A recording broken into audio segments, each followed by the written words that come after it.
Can someone tell me?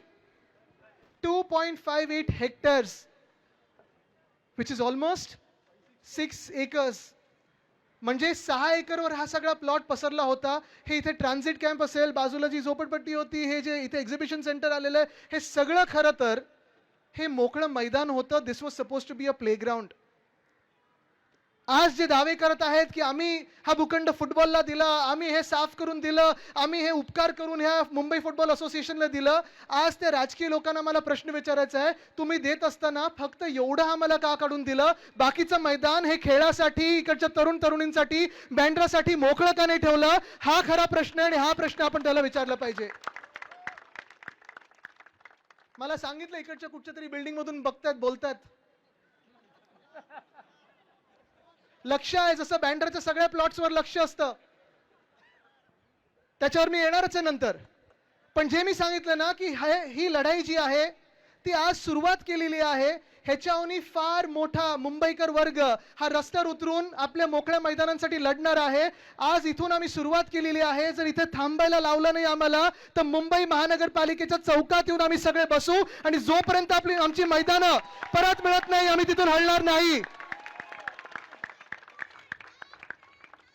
कितीही वेळ लागला तरी आम्ही तिथून हलणार नाही. कारण जसं आज इथे कन्व्हेन्शन सेंटर तुम्ही करत आहात, इथे रंगशारदाला तुम्ही नोटीस दिलेली आहे, ते पण तुम्हाला ढापायचंच आहे. तुमच्या घरातले जे आहेत ईडी वाले त्यांनी नोटीस पाठवले, ठीक आहे, जरा कोणा नोटीस पाठवायचे करा ना, मोकळं मैदान ते पण करा, महापालिकेला द्या, जे काही करायचंय. पण सगळीकडे भूखंड भूखंड भूखंड. पाली हिलमध्ये देखील, इथे मला परवा ALM चे सगळे लोक बँड्राचे आलेले ते सांगत होते, पाली हिलमध्ये पण एक मोकळं मैदान होतं, तिथे पण जनतेचा पैसा, DPCचा पैसा वापरून तिथे कंटेम्प्ट ऑफ कोर्ट करून तिथे आता बांधकाम सुरू केलेलं आहे. तो लढा पण देणार आहे आम्ही, तिथे पण येणार होतो आम्ही. विंग्सच्या बाजूला इथे भूखंड घेतलेला आहे. हा विंग्सचा पण भूखंड हा फक्त मॅनेजमेंट आणि सिक्युरिटीसाठी दिला होता. विंग्स मध्ये किती लोक जातात तिथे खेळायला? पैसे द्यायला लागतात ना. किती द्यायला लागतात?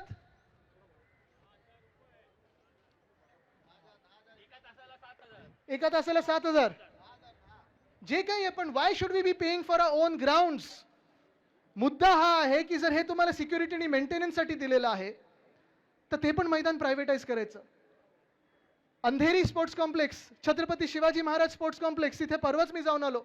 आता हरुणजी जे सांगत होते, मोकळं मैदान, मोठं मैदान आहे, ह्यूज प्लॉट. आपली मुंबई महानगरपालिकेत सत्ता असताना आपण तिथे ते मैदान स्वच्छ करून घेतलं. त्यावेळी 550 कोटी मला वाटतं जवळपास तिकडचं सगळी ती व्हॅल्यू होती. ते मैदान स्वच्छ केलं आणि सगळ्यांना खेळण्यासाठी मोकळं मैदान केलं. तिथे क्रिकेटचं ग्राउंड केलं, वॉकिंग ट्रॅक केलं, सायकलिंग ट्रॅक केला, तिथे टेनिसचं पण कोर्ट आहे. आणि मी पर्यावरण मंत्री असताना तिथे आपण अर्बन फॉरेस्ट केलं होतं. पण आता काय करतात तिथे? अंधेरीचा प्लॉट आता जवळपास 950 कोटीचा प्लॉट आहे. तो प्लॉट एका ट्रस्टला दिलेला आहे.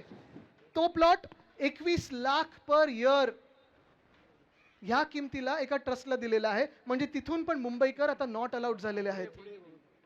तसंच दुसरे 2 म्हाडाचे प्लॉट्स फ्री ऑफ कॉस्ट त्याच ट्रस्टला दिलेत. 3 plots free of cost have been given by the Chief Minister of Maharashtra to 1 trust, 1 BJP MLA. Is that fair? आपण लढायला पाहिजे की नाही याच्या विरुद्ध? कारण फरक साफ आहे. आपण जेव्हा मुंबईकर म्हणून, मुंबईचे प्रेमी म्हणून जेव्हा आपण मुंबईचा विचार केलेला आहे, तुम्हाला दाखवतो काय काय केलंय. कारण परवाकडे मला कोणीतरी प्रश्न विचारला होता की आदित्य ठाकरेंनी फुटबॉलसाठी काय केलं. हे शहाजीराजे क्रीडा संकुल, अंधेरी स्पोर्ट्स कॉम्प्लेक्स ग्राउंड असंच पडलं होतं. इव्हेंटसाठी कधी द्यायचे, कधी असंच. आम्ही पण कधी कधी इव्हेंट्स करायचो. पक्ष म्हणून आम्ही ठरवलं की आता इव्हेंट्स नाही आम्ही तिथे करणार, आमचे कार्यक्रम नाही करणार, फुटबॉलसाठी मोकळं मैदान करणार. हे इंटरनॅशनल स्टँडर्डचं फुटबॉलचं मैदान आम्ही तिथे केलं. ते जे कोच आहेत ते स्टीफन कॉन्स्टंटीन आहेत. नाही त्याच जरा याच्यावर राहा प्लीज. स्टीफन कॉन्स्टंटीन आहेत. त्यांनी मला एकदा रात्री येऊन भेटले होते. त्यांनी मला सांगितलं, Aditya, we want to play an international game in Mumbai. India hasn't played an international game in Mumbai for 64 years. Can you help me? मी त्यांना बोललो, sir, you tell me what you need. Every bit of what you need will be fulfilled to the highest of the standards. तसं ground आपण FIFA लेवलचं deliver केलं आणि India तिथे खेळायला लागली. इंडियाचं लकी ग्राउंड झालं. 15 गेम्स इंडिया तिथे खेळली किंवा प्रॅक्टिस केली आणि अनबीटन राहिली. हे त्या ग्राउंडचं लक होतं. आज तिथून पण मुंबई महानगरपालिकेने फुटबॉल बंद केलेलं आहे.